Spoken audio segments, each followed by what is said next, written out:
Good morning. Well, it's morning for us. How's it going, Saud? Good morning. It's going great. Thanks for having me. I'm excited to have you on the show. I had saw you spoke in our Rhodium weekend, Rhodium Remote 2020 with Chris Yates, who pulled it off. And I listened to your story, and I know there was a very tactical approach of how you had bought, started, grown, sold the business, and there's some other versions of the story that I think we'll be able to dive into. I'm just very impressed. So just on some of the things that you did to get clear on what was important to you. I talk a lot about that on the show, while also succeeding in business. And I think keeping those things in balance is really, really hard. And so I'm excited to hear about some of the trials and tribulations and successes along the way. But for the listeners that might not be familiar with you and kind of the things that you've done, maybe kind of give us the quick little version of how you got to where you are today, and then we can unpack some of the color behind it. Yeah, absolutely, absolutely. So I'm born and raised in Toronto, Ontario, Canada, and I was brought up here, one of five kids in a single parent household. Grew up in a very conservative family. There was always some entrepreneurial elements within our family, maybe like most families, and I think I latched on to those growing up, looking at those examples, and then throughout my young adult to adult life, there's always been an entrepreneurial theme in me trying some business or another, some idea or another, and developing them as I got older and older. So these days, I guess you could put me in the box of a tech or healthcare technology entrepreneur. I'm a post-exit founder, trying to find my way into the next chapter of my life. And you were on Sherry Walling's podcast talking about some of that. And, I don't know if you and I had talked, but the podcast title used to be called Life After Business 4.5 years ago when I started it, because it was a lot about what the heck do you do after you sell, and what's the whole point? Oh, really? Yeah. So, there's a lot of different areas that we can dive into. And so it's interesting. So when I started the show, I used to say, hey, so tell me how you became an entrepreneur. Why'd you do it? And the amount of people that said I accidentally did, it was such a huge proportion of the people. So I don't ask the question like that. So how did you, you said that your family had some ties to it, but how did you finally dive into the deep end of the pool? Yeah, great question. I think if I had to find one moment in my life where I consciously was made aware of an entrepreneurial path as something that would resonate with me, it was probably around the age of 12. I was a very passionate basketball player when I was younger, and at the age of 12, my skills were good enough to earn me a spot on the outdoor courts in the neighborhoods that I was growing up with, which were the rougher neighborhoods in Toronto. And that was my first passion. But I loved organized basketball, and the neighborhood that I was growing up in, for some reason or another, the leagues that we all used to play organized basketball in got shut down. Like they were no longer available. And my mom came to me and challenged me with the idea of trying to figure something out on my own to keep organized basketball going in my life. And that led to really her guiding me to start a basketball league for myself and my friends. And we were, I was 12 years old, going on to 13, and also a younger league for my younger brother. That ended up lasting for 5 years. There were hundreds of kids that passed through that league. I was both player and coach. I learned about hiring people. I learned about employing my friends. I learned about what it's like in terms of my friends' work ethic when they were volunteering for free for the first few months in the first year. And they were showing up late on a Saturday morning to coach the younger kids.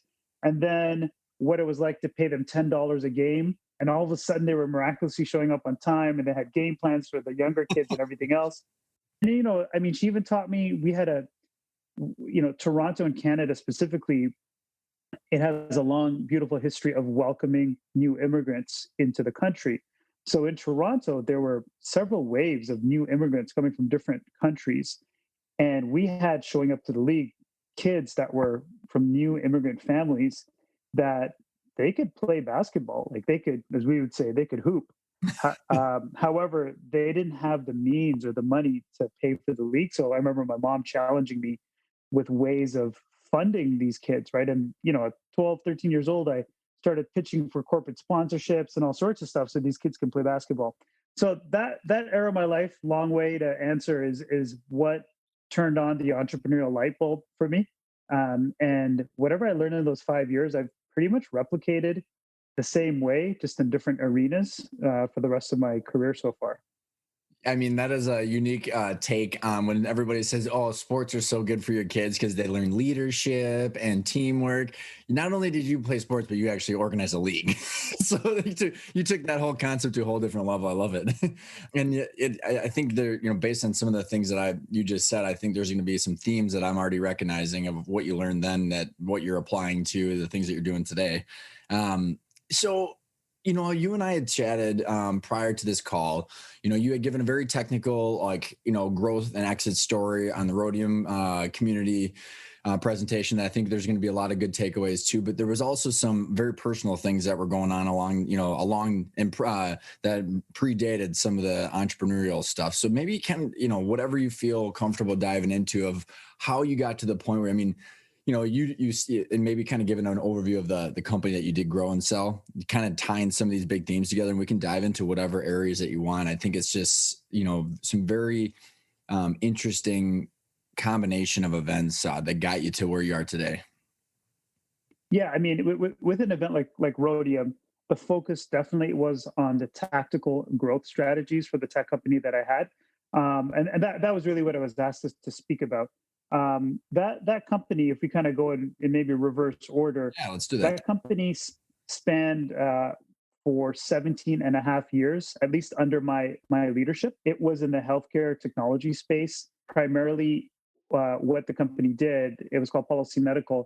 What it did was it provided options for hospitals within the regulatory compliance space. We had, at my time, before I sold the company, over 3,000 hospitals across the United States. And we had many other clients in different healthcare sub-verticals as well, such as long-term care, nursing homes, hospices, home health, et cetera.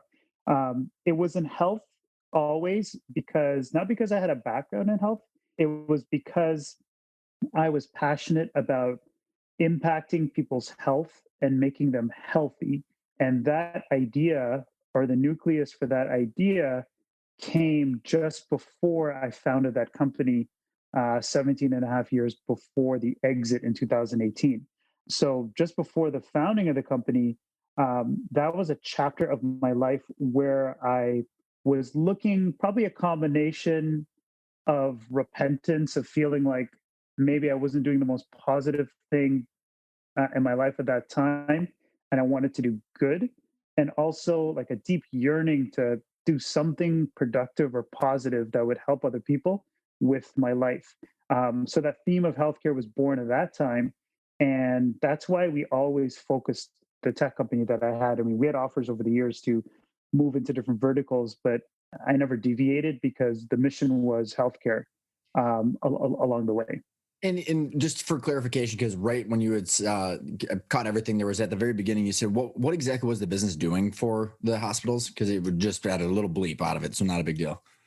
Sure. So what the software business did in healthcare was we had several data management software solutions that managed data and documentation within the hospital. It was mainly non-clinical documents that it managed. So the main flagship product, it would manage this document called the policy and the procedures within the hospitals. Oh, So interesting. everything from like how do you clean a scalpel after surgery to how do you properly and safely mop the hallway in the foyer of the hospital so somebody doesn't slip and fall.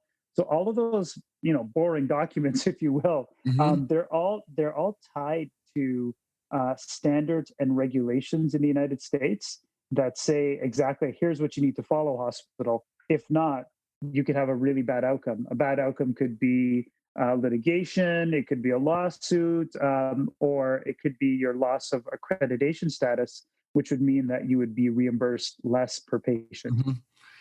So what I want to kind of, maybe I can kind of set the stage here aside, because I think what's super interesting about your story is that, I've had so many people on the show where like just they sacrifice all things personal to grow their business, and then they sell it and they're like, wait a second, it's not all about the money. Or the vice versa, someone that wants to give, and they might, they're always having to grab capital from other people.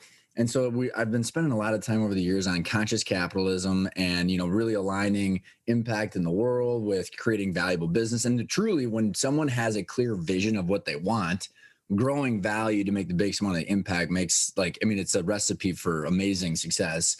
But the challenge in that equation is people might not necessarily have a good vision of the impact that they want to make. They know how to make profits, but they don't know how to make a good impact, or they haven't found their passion or purpose, right? Or they have a passion or purpose with the business, but they don't know how to monetize and grow value in light of that passion and purpose. And from the stories that I've heard, you did both. And it was interesting on, how you found your purpose, right? You just said that you scaled and grew and sold a company that managed boring documents, right? Like you probably didn't wake up one day and say, yes, I'm going to do that, right? You probably, you had some very significant events along the way. Maybe talk about was it 10 months that you took off as a retreat? I mean, you had when you said that you kind of went and you had this soul searching, why did you do that? And what did you come out of that? And what would you, just kind of giving your overall perspective of that for, the high pace entrepreneurs today that are, might not necessarily have that clear of a vision that you got. I think it's I will agree with you. It's clear.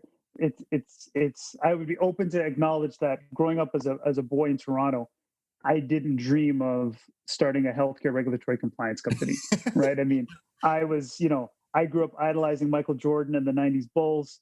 I was convinced I was going to the NBA until I stopped growing in high school, and then I got injured, right? And then I knew that's probably not going to happen. So, I mean, it wasn't a childhood dream, but what led to me taking the time off to figure out what I wanted to do and to get the idea for the tech company starts a little bit further back in my 20s, where I entered into a dark period in my life. I call it the pit, right? So, I mean, pretty conservative family, great upbringing. My mom, who was my mom and dad and everything else for us, because it was a single parent household, right? So, I have 4 kids, and my wife and I, it's like sometimes it seems so overwhelming with 4 kids. But then I think back of my mom, how she took care of the 5 of us, because she had 5 of us and just her. I think, okay, I don't have that much to complain about. But perspective, yeah, respect. Exactly. So, but after high school and entering into what we call university here in Canada, I ended up thinking of ways to pay for my tuition. That's really how it started. And what I decided to do was, and this is all related to your question. Yeah, I'm following it. Yeah. So what I decided to do was to pursue my love of music and become a DJ. So that's what I did to start paying my tuition, paying my bills. And it was much more lucrative for me to do that than get a regular job that my friends had. So when I say DJ, I mean, I'm older now, so I don't know what the young DJs do, but I had a mixer, I had 2 turntables, I had vinyl records. Like that's what it was, and that's what I played at the parties and the clubs and everything else. But that entrepreneurial spirit that my mom breathed into me when I was 12 with that basketball league was still in me. And then after a while DJing, at the end of every night, I would get paid well, but the guy that would pay me, he called himself an event promoter or an event planner, whatever it was. And he had all the money, and he would pay me a portion of it as a DJ. So I thought to myself, I need to become the event planner. So I did that. I became the event planner. And then I found all these little loopholes to get space for free. My university was, if you ran a student organization, you could actually rent the nightclub on campus, because there was an actual nightclub on campus for free. So I started a student organization. I didn't start a student organization. I found a student organization because my parents are originally from a little country in South America called Guyana. It used to be called British Guyana. And there was a small little student organization, cultural organization that centered around students that had a Guyanese heritage. No So way. I joined that. Yeah, That's I awesome. joined that. I became the president of that, and then within that first year, I started throwing parties that were under the name of that organization, and I got the club for free. And the parties started to become really, really large because I was a DJ, so I knew all the other hot DJs. They're the ones who brought the crowd, and those parties ended up becoming so huge. Like we had 2,500 to 3,000 people that would show up at the parties and all this other stuff.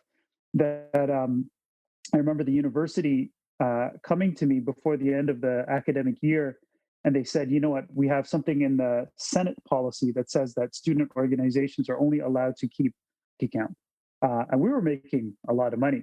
So I said, really? I'm like, what happens with the balance of the money? They said, oh, you just give it to the university. So in my mind, I thought that's never going to happen. So we created scholarships for anybody that wanted to be part of the student organization. We took people to different cities to party. We went to ski trips. Right? We found ways to spend the money to leave the minimum in the bank account.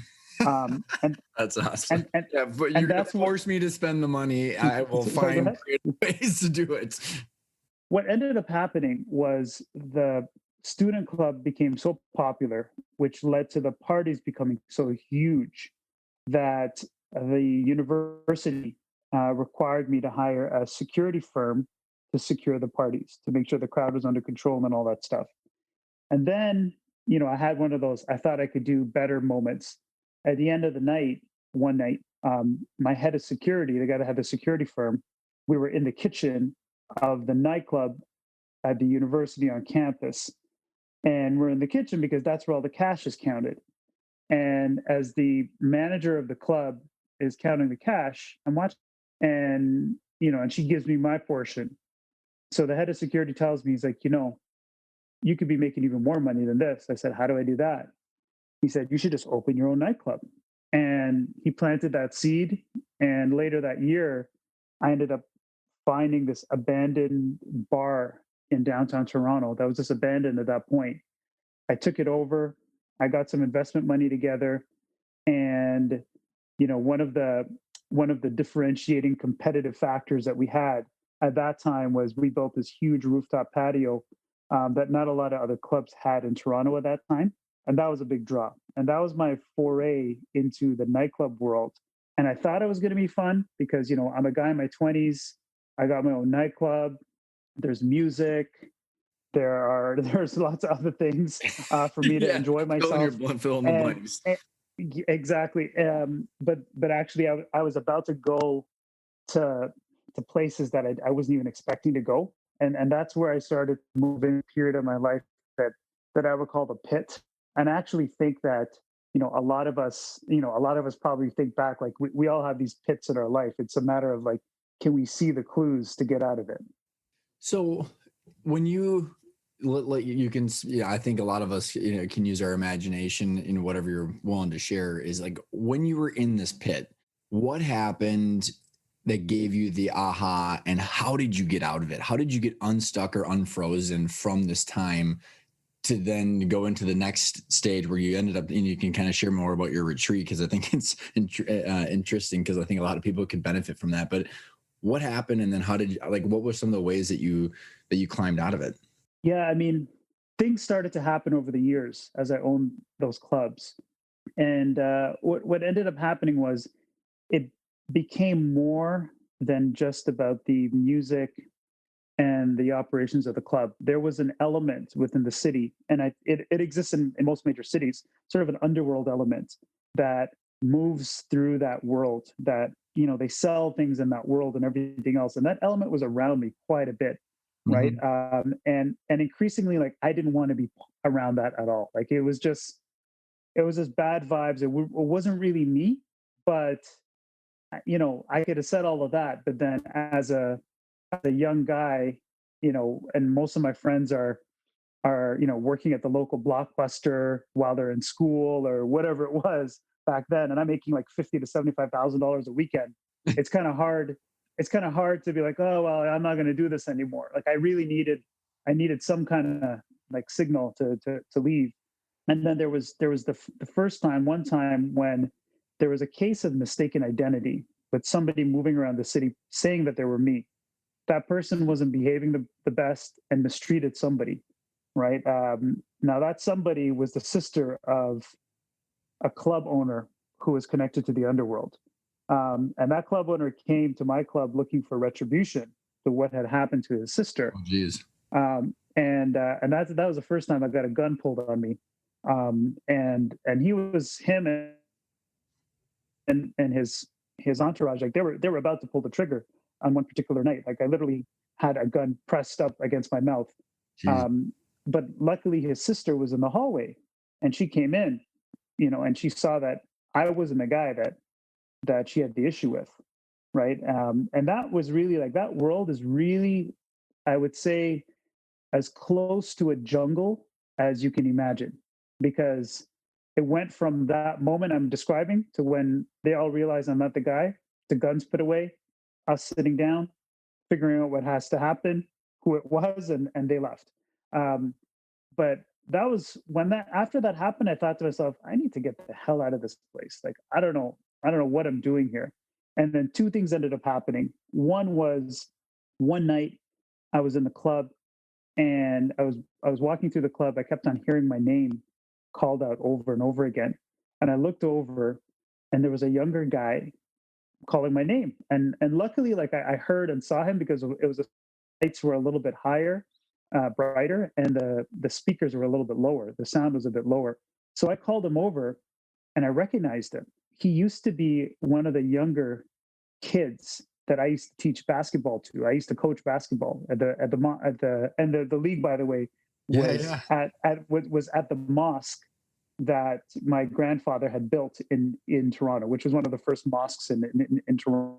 Super cool. Came over and he just said to me, he's like, and he was drunk, he was high, everything else, and he just said to me, he's like, "Yo, man, do you remember me?" And I said, "Yeah, I remember you." And then he said a couple of sentences that was the first signal for me to leave. Like it was the first push out of that world. And you used to be my basketball coach. I said, "Yeah, I remember." And he said, "We all think you're the man." And he just stumbled off and left. Now, to decode for your listeners, when he says, "We all think you're the man," it's all the kids in the neighborhood that I'm from. And when he says the man, they are now looking up to me at that point in my life because I'm living this Tony Montana, Scarface kind of life that they're looking up to.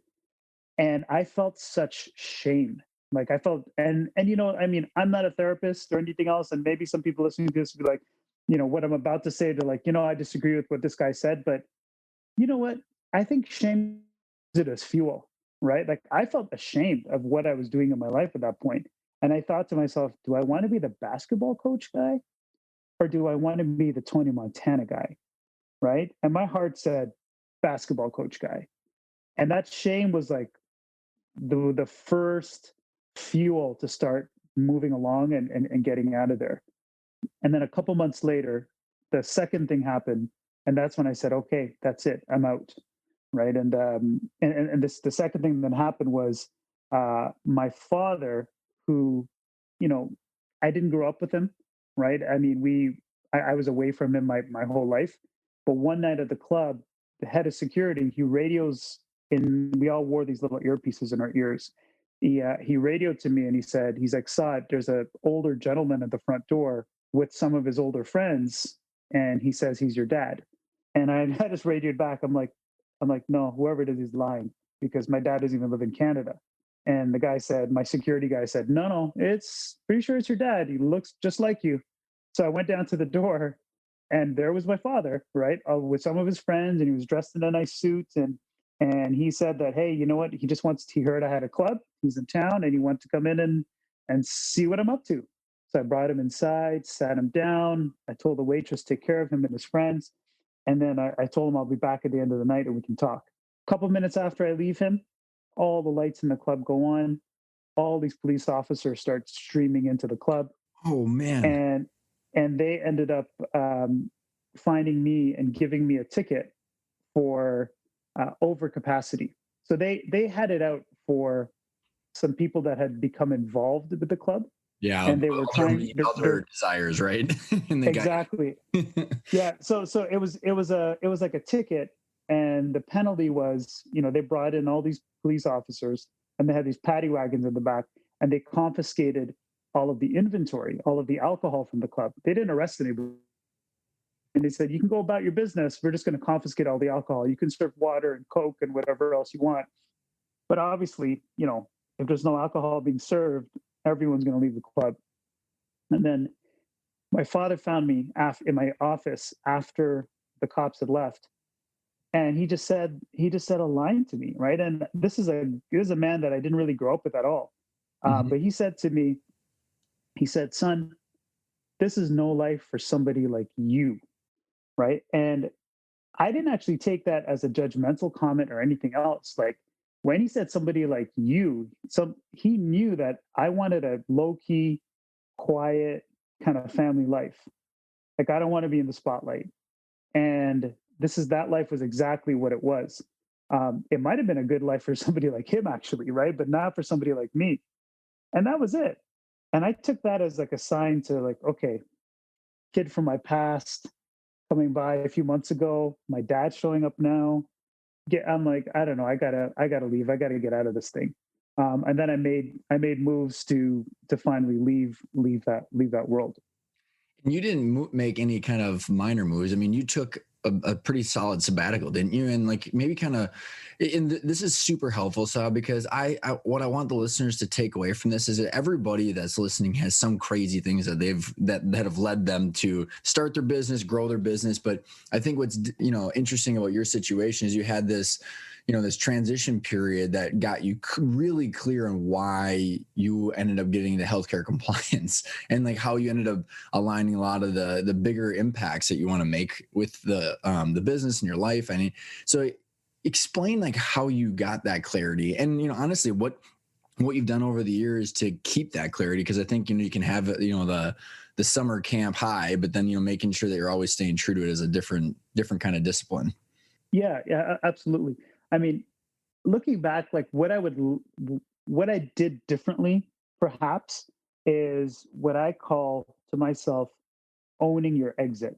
When I was in that pit, I actually decided proactively that, you know what, this could end a few different ways. Like, I could get shot one night and it would be over. I could continue to meander down the road, getting more involved in the underworld. I could end up in prison, or I could stay out of both of those two outcomes, run clubs, and live a wealthy, lonely, pathetic life. Like, that's I just like I just thought that through to myself, right? For me personally, knowing my own character, and I thought, you know what? I'm going to own my exit. I'm going to proactively change. I'm not going to wait for something drastic or dramatic to happen. And I see this in my life, I mean, all of us do, right? And I mean, we Right. meet people, and maybe some people listening to this, they've had an illness and then they decided to change. They Right. lost a loved one and then they decided to change. They hit bankruptcy, then they decided to change. I thought, you know what? I'm going to own my exit. I'm going out on what everyone thinks is a high, but I know is a pit. So once I decided to own my exit, I actually went to the essentially criminal element that protected my club, right? And I told them that I was leaving. In a way, it was also seeking their permission to leave, because I was a critical figure for that operation, and I actually took my, we call it a stash. It's like your savings, right? Like, when you're in that world, there is no credit. You don't have credit cards. All you have is Gosh. cash, and lots of cash, right? So I took all the cash I had and I gave it to them, and I said, "Here, I want you to keep this, but I'm going to leave." And the reason I did that was because I knew that somebody in the organization might come looking for that cash one day. So by them knowing that I have nothing, pretty much, then they leave me alone.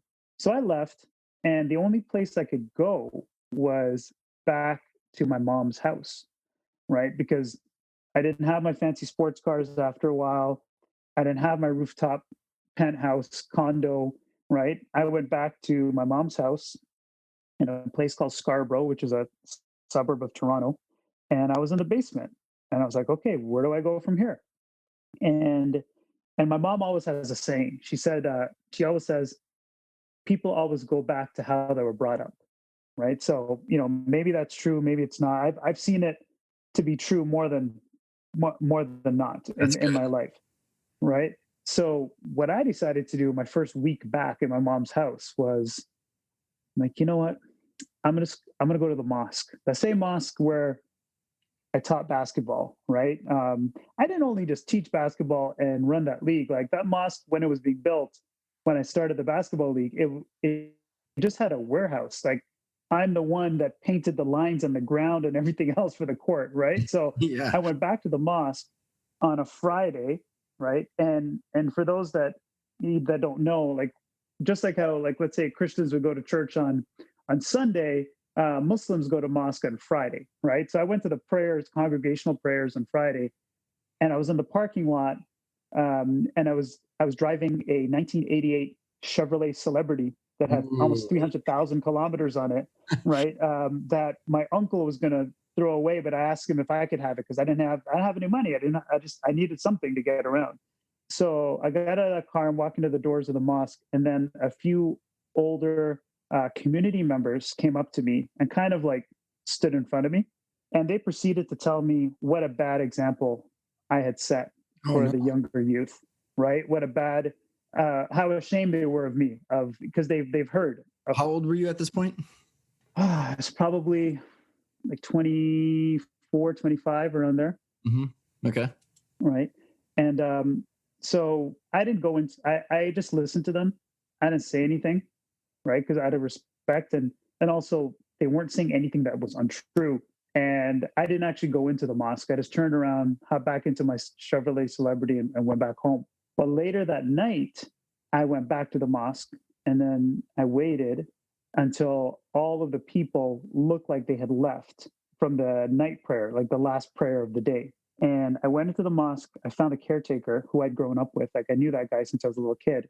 And I said, "Would you mind if I stayed in here tonight? And when you come back, when you lock up, I'll stay here. And when you come back in the morning and open up for the morning prayer, I'm going to leave before everybody comes to pray." Right. And I said, "I don't want to pray. I'm going to do anything. I just want to sit in the mosque." So he let me do that. And I sat there and I didn't pray. I didn't do anything. I just sat in a big open carpeted area. And then this language came to my heart. I kept on just like through my heart, not through audibly through my words, right? Hmm. Or orally through my words. I kept on saying the path of excellence I'm supposed to take in order to be of service to others. Like Can I you just repeat that again? really, yeah, yeah. I kept on saying, show me the path of excellence I'm supposed to take in order to be of service to others. Because Awesome. I've always had this belief that all of us were supposed to be really, really great at least one thing, right? So I thought to myself, like, come on, God, like show me the one thing I'm supposed to do. Give me a second chance. What's it going to be, right? And I did that all night, and then I left in the morning when the caretaker came, and then I went back the following night, and then I went back the following night, and I did that for 10 months. I kept on going back every single night for 10 months. And somewhere around month three, the communication started to be two-way, right? Instead of me just asking for the path of excellence, I started to get this feeling or idea or communication that, okay, if you're going to have a second chance, it should be in healthcare, right? You should try to impact people's health. And at month 10, I felt like I got the message, and I just went back out into the world, kind of eyes and ears open, looking for any clues that would be healthcare related. Like I could have become a personal trainer. I could have tried to become a doctor, a nutritionist, a gym owner, like any of these things, right? But the cookie crumb of things that led to me founding the tech company had me get involved in healthcare technology. So, like what I find interesting is you're listening and like, you unfroze yourself, you owned your exit. And what is it like? How did you go about that listening? Right. Because I think, especially entrepreneurs, I think in our DNA, we want to will our way into engineering our outcome before we even know exactly what we want. And so, like, there's this, and it's funny because a lot of the people that are on my show, they end up after with a huge pot of money, not knowing what to do or why they were on that journey. So you actually went about this the right way. I mean, near death experience, nonetheless, but you actually, went through this listening phase. I'm curious, like, what any advice to people as they're, in this listening phase of their life? I mean, and what are some of the things that worked as you were exploring what you wanted to do? And then how did you decide to land on where you got with the business? Great question. I actually think I like that you use the word listening, because for entrepreneurs, what I wouldn't say because I'm an entrepreneur, what we do too often is we consume too much information and try to listen to everyone else other than ourselves. That's the problem. We're listening to the wrong voice. I think that all the information we take in is great. Like if you listen to this podcast, great. You listen to an audiobook, that's great. Read a book, go to a seminar, go to a conference, all good. However, you've got to critically think and filter in what you believe and what you don't. But what's really important is you need to make, like, not you need to, but what worked for me is I made time and I continue to make time to listen to my voice. And I use a few different practices to connect to my actual voice to see what it is I actually think and what it is I actually feel and believe.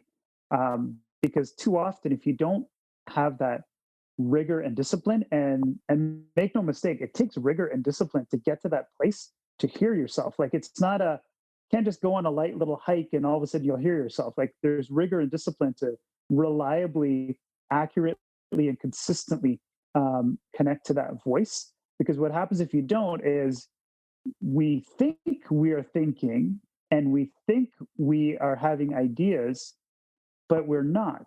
We're simply regurgitating information that's coming from other people, from other sources, right? That's erroneously making us believe that these are our thoughts.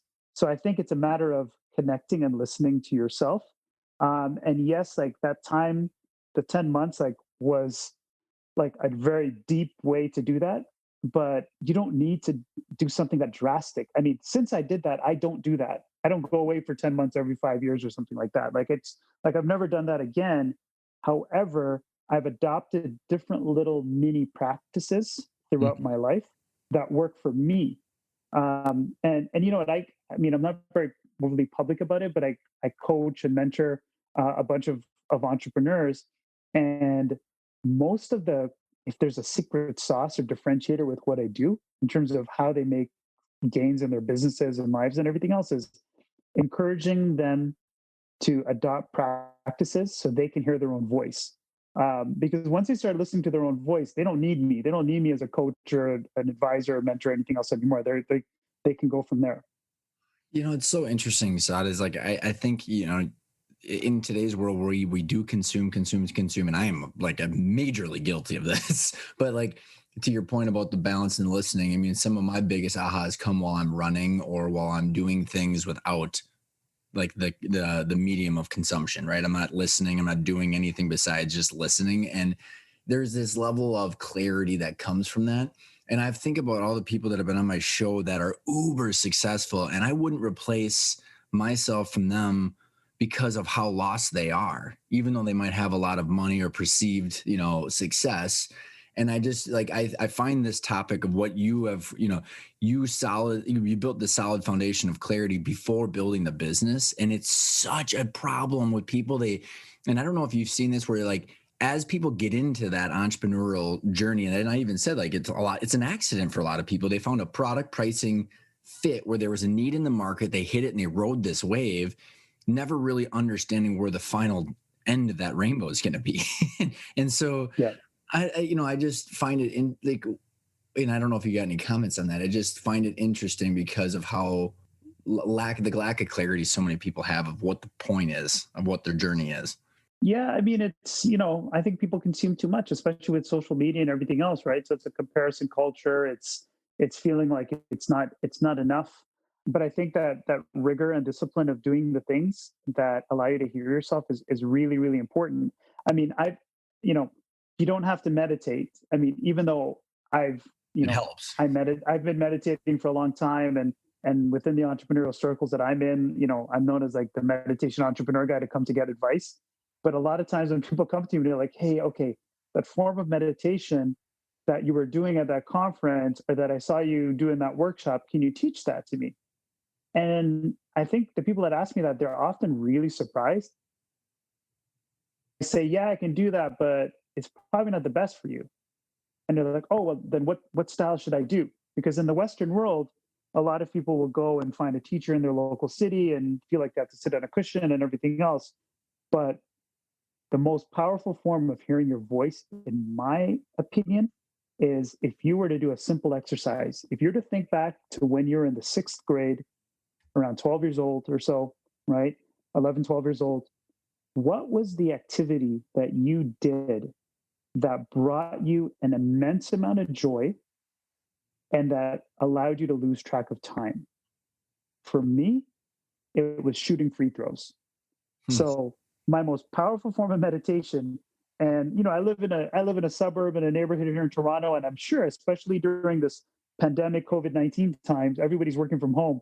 I'm sure my neighbors look outside in the middle of the day and they're wondering, why is this grown man shooting free I throws? love it. Right? Exactly. But I shoot a lot of free throws every day because it's like, after I work on something, after I write something, do some work, like I need that rhythm of disconnecting, seeing how I feel about that, what I think about that, and shooting free throws is immense amount of joy, allows me to lose track of time. Somebody else, it might be playing like a certain video game, it might be surfing, it might be running, like but I think that 12-year-old exercise will allow you to get in touch with your voice and then move you towards owning your next exit. Well, and it's interesting because you're really getting that state of flow. And I've brought this up on the show. The Mihai Checks Mihai, who talks about. I mean, when time dissipates, I mean, your actual the neural activity in your brain is connecting at different levels. So you're truly not only listening, but like tapping into some of the subconscious thoughts of what you've because you can't just consume, right? Like you said, otherwise you're not going to be able to get to that point of what do you do with that information. And as you experience that, Saud, like how did you, because I know we're going to do a part 2 of this interview of what you did with the business to accelerate your vision, but like maybe we can get the dots connected to the point where you felt confident with where you wanted to go. Because I think, and from my own perspective, once you have clarity in this big picture, and this is kind of my own philosophies, but like the big picture gives me peace of how I fit into that and allows me to take the punches every day, like COVID or whatever the thing is in 2020 that have thrown everybody through a loop. But like, because you have that big picture, it's like, I've had people on the show talking about sailing analogies where once you know where you're going, you're going to have a lot of issues along the way. But like how, explain that process to get to that point where you said, okay, here's what I'm going to do and why.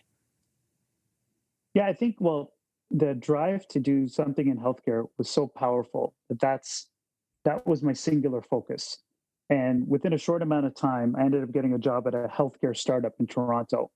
And then within my first few months there, I started seeing how lackluster that particular company was, which is no longer in business, right? But that's where I got the idea for the company that I started. And I just kept on following it like one little mini step to the next, to the next, to the next. And then even when I came up with the idea for the technology, there was another issue where I'm not an engineer. I'm not a developer, a coder, anything else like that, right? But I talked my coworker at that time, which became my co-founder for the company in the early years, who was a developer to join me, right? And it was one mini win at a time. But once the company got going, I had to I had to motivate myself somehow. And I found that money wasn't doing it. So I came up with this idea of a million patients. I wanted to impact on a daily basis 1 million patients a day within all the hospitals that I hope that we would serve through our software.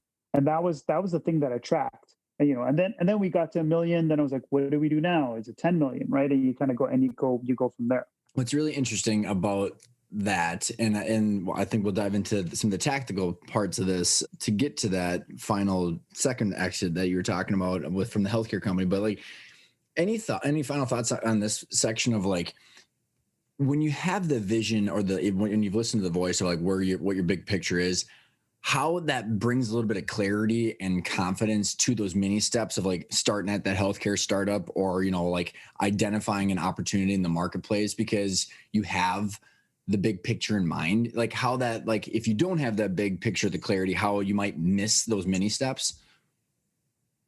Yeah, I think for me, I guess it's not so much like the big picture that I have in mind. It's more trust. Like I just trust that I'm a really small part of some bigger plan. Mm-hmm. And I just don't fully know everything. And all I can do is try my best every day and move the ball forward in my own way. But even as I'm moving the ball forward, I also acknowledge that I probably don't know what I'm doing because I don't know what the big plan is anyways. I don't know what the big picture is because Mm-hmm. the picture is so big. I'm such a small part that I'll never really know. So it actually takes the emotional charge out of everything. Like I actually don't take business and entrepreneurship that seriously.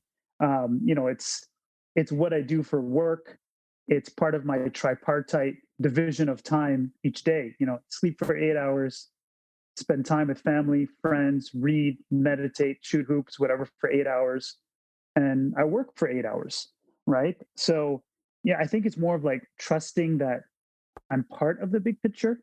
It's part of a bigger plan, and I can just move things along. But to maybe close off this section, when I feel like it's time to move on to something different or bigger, that's where when I start feeling that's where it's time to own my exit, because that's like the really important thing.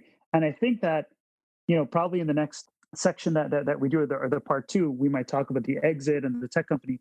But the exit doesn't have to be that, in that way, right? Like somebody that wants to be a great dad and have a great 9 to 5 job, and that's their dream, that could be an exit, right? Somebody that wants to be the manager of their local YMCA, like that could be an exit, right? I mean, earlier this year, I actually had the great opportunity to go to a maximum security prison just before COVID hit. And I actually got to teach inmates meditation for an entire day. Oh, crazy. And this is max and super max prison, right? And if I give a shout out to the and I'll give a shout out to two guys that brought me there, Andre Norman and Eric Kerr. And the reason I shout them out is because this wasn't part of a big let's go to prison as a bunch of entrepreneurs hoopla thing and post all over Facebook. This was part of an ongoing initiative. And they say, hey, we know you're into meditation. You want to come teach these inmates meditation for a day. And I spoke to guys there, 46 of them. They're all the gang leaders of that prison. And they're all trying to reform themselves in some way, shape, or form. But these are guys that are confined inside of a small space all day long. And they are now developing an idea of owning their exit beyond the walls that they're in, right? And some of them are trying to figure out how they're going to exit while never leaving the walls, right? Because they can never get out based on what they've done. Mm-hmm. Others know they'll be leaving at some point in the future, right? So they're trying to own their exit now, right? So when I look at men like that, right, which are some of these guys are just beautiful guys, right? Just bad circumstances, perhaps. Mm-hmm. And I look at the entrepreneurs that I know, there's a lot of lessons we can take from there. It's like these guys are proactively like working on their habits, their behavior, their discipline, everything else to own their exit, right? And they're literally trapped inside. So, what could we learn from that in terms of owning our exits? Yeah, it's Yeah, not some exactly. made up golden cage, which is our business often. It's like truly a physical barrier that they can't leave. And what's interesting, Saad, like you're tying together a lot of concepts, which gets me excited for part two of this, is that, you know, I in our teachings, the educational teachings that we have, we talk about separating ownership from your role. Because a lot of people, when you talk about this feeling, when you feel like you want to change gears, many times the operational financial cage is impossible to leave without sacrificing value or the impact of the legacy. So like, what I find interesting is that you talk about owning this exit, which is a lot about reinventing yourself and your identity, but also building enough infrastructure that you have the fluidity to change your role, maybe, and do that in different timelines as your ownership, which is such a problem that there's people that have been on this show that Mike Jackness actually said it, where he said, like, the moment that I woke up and I felt like I didn't want to do this anymore, I felt like I had a noose around my neck and I couldn't get out. So he sold. And like, I see that too many times where entrepreneurs sacrifice the legacy of their business, the impact or the financial valuation, because the feeling was so strong, but they hadn't built themselves something that they could pivot with. And so like, I think having the clarity of the big picture, big picture, whatever you want to call it, the big vision of the business, or like the million cups, or building a valuable business, gives you the ability to have those choices. So you don't have to sacrifice things, and going into it with eyes wide open is crucial. But if you did that before you started the business, but I think what we can talk about too is that you can do that what you're talking about while you own your company. You don't have to just do something dramatic, right? You can do this exploration while you have the business, which should realign a lot of the strategies personally and professionally that you tie to it. I mean, I don't know if you've seen that too, where the people's anxiety of being trapped, whether it's physical or mental, right? I mean, they Yep. do dramatic things that you can't get back. 100%, 100%. And maybe this is a great place to close, because I actually realized after I sold the business that the ingredients I was chasing in an exit, I had already achieved about 3, 4 years before the exit. All the things I wanted. I had meaningful work, wife that loved me, kids. My office was 10, 15 minutes away from the home. It was a nice little separation to get over there. I'm a longtime martial artist, so I built an actual dojo in the software company where I would train. I would train every day. I would have sparring partners show up. Like I created my own reality. It's like I remember my employees. It's like, I'd be showing up in a boardroom sweaty in a gi because I just finished scrapping with somebody in the dojo, right? In the middle of the workday, then shower in the office and right back to work. Like I had really like exited before I exited, right? Because I was so proactive about owning the exit. But I didn't really realize that until after I sold the business, which I don't regret selling it. But, sometimes I think like maybe entrepreneurs can ask themselves, if I were to exit before I even exit and own that right now with my business, what would that actually look like? How would I run this? How would I paint this business in terms of a canvas, right? What would I do differently?